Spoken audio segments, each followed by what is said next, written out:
Безмерно благодарна моим участницам за то, что нашли в себе силы, храбрость, смелость начать, войти и закончить это мероприятие. Это финал первого республиканского конкурса среди мам Фусымнана. В зале только лучшие из лучших. Те, кто заслужил право называться истинной Фусымнан благодаря своему бескорыстному служению семье и родным, заботе о ней и любви.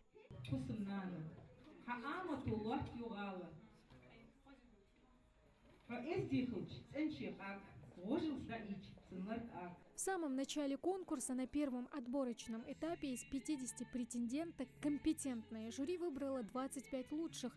До финала после всех отборочных этапов дошли 11 финалисток. Пеленание ребенка, укладывание в традиционную колыбель, ковроделие, приготовление ингушских блюд, обслуживание захолыш, оформление тортов, валяние игрушек, рисование и даже лепка. За почти 2 месяца участницы прошли 12 конкурсных заданий.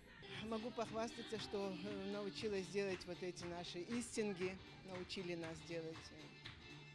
Я очень думала, что очень такая кропотливая, тяжелая работа, но в любом случае, если хочешь, можешь научиться. Мы все в этом конкурсе сдружились, все как сестры. Очень позитивные, хорошие девочки. Тамара Кадзоева-Гагиева – многодетная мама. Она, как никто другой, знает, как совмещать быт, заботу о семье и находить время для собственных интересов. За время конкурса, признается женщина, она смогла узнать много нового. Каждая из конкурсанток чему-то училась друг у друга. И даже если мы что-то уже знали, мы смотрели на приглашенных людей, которые давали эти мастер-классы. Да?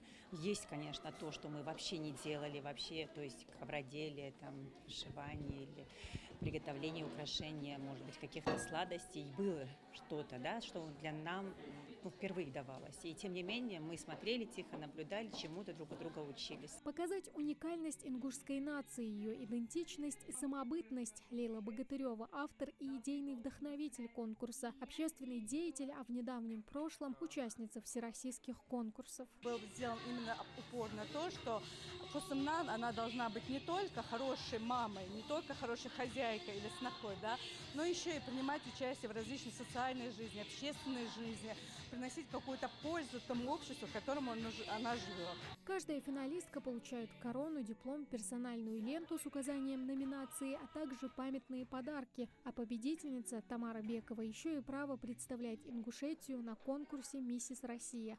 Тамара Хшагульгова, Мухаммад Яндиев, Магас 24.